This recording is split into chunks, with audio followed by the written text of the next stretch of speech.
Viewers, welcome to our channel. రాష్ట్రంలో సంచలనం సృష్టించిన శ్రీ గోవిందరాజుల స్వామివారి కిరీటాల చోరీకి గురైన ఉదంతం కొలిక్కి వచ్చింది.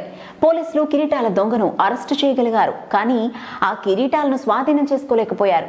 కారణం, కిరీటాలను కొట్టేసిన కొద్ది రోజుల తర్వాత ఆ దొంగ వాటిని కరిగించేశాడు, బంగారు కడ్డీలుగా మార్చాడు. ఆ కిరీటాల రూపురేఖలు కాదు కదా, కనీసం ఆనవాళ్లు కూడా లేకుండా చేసేశాడు. అతని వద్ద కిరీటాలకు సంబంధించిన ఫోటోలు కూడా లేవని పోలీసులు నిర్ధారించారు. ఈ విషయాన్ని నేరస్తుడు వెల్లడించినట్లు పోలీసులు తెలిపారు. నేరస్తుడి పేరు ఆకాష్ ప్రకాష్ సరోదే. మహారాష్ట్రలోని నాందేడ్ జిల్లాలో నివాసి. చిన్న చితకా వ్యాపారాలు చేస్తుండేవాడు. తిరుపతికి వచ్చిన తర్వాత ఈ ఏడాది జనవరిలో మొట్టమొదటిసారిగా గోవిందరాజుల స్వామి వారి ఆలయానికి వెళ్లాడు. ఆలయ ప్రాంగణంలోని ఉపాలయాల్లో మూల విరాట్లకు అలంకరించిన కిరీటాలపై అతని కన్ను పడింది. దీనికోసం మరికొన్నిసార్లు ఆలయానికి వెళ్లాడు. ఈ ఏడాది ఫిబ్రవరిలో భక్తుల రద్దీ లేని సమయం చూసి 3 కిరీటాలను చోరీ చేశాడు. వాటిని తీసుకుని నేరుగా రైల్వే స్టేషన్ కు వెళ్లిపోయాడు. కిరీటాల చోరీకి గురైన విషయాన్ని తెలుసుకున్న టీటీడీ పోలీసులకు ఫిర్యాదు చేసింది. తిరుపతి అర్బన్ పోలీసులు కేసు నమోదు చేసుకున్నారు. కిరీటాల చోరీ వ్యవహారాన్ని ప్రతిష్టాత్మకంగా తీసుకున్నారు పోలీసులు. 6 ప్రత్యేక బృందాలను ఏర్పాటు చేశారు. ముమ్మర దర్యాప్తు చేపట్టారు. ఆలయ ప్రాంగణంలో అమర్చిన సీసీ కెమెరాలు పనిచేయకపోవడంతో కేసు దర్యాప్తులో ప్రధాన అడ్డంకిగా మారింది. అయినప్పటికీ ఆలయం వెలుపల దుకాణాల్లో అమర్చిన సీసీ కెమెరాల ఫుటేజ్లను పరిశీలించారు.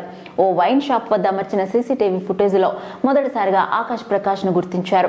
అనంతరం రైల్వే స్టేషన్ బస్ స్టాండ్ కు దారితీసే మార్గాల్లో అమర్చిన కెమెరాలను పరిశీలించగా రైల్వే స్టేషన్ కు వెళ్లినట్లు తేలింది. ఏ రైల్లో వెళ్లినది గుర్తించారు. సీసీటీవీలో లభించిన ఫుటేజ్ ఆధారంగా అతని ఫోటోను ముద్రించి విస్తృతంగా ప్రచారం చేశారు.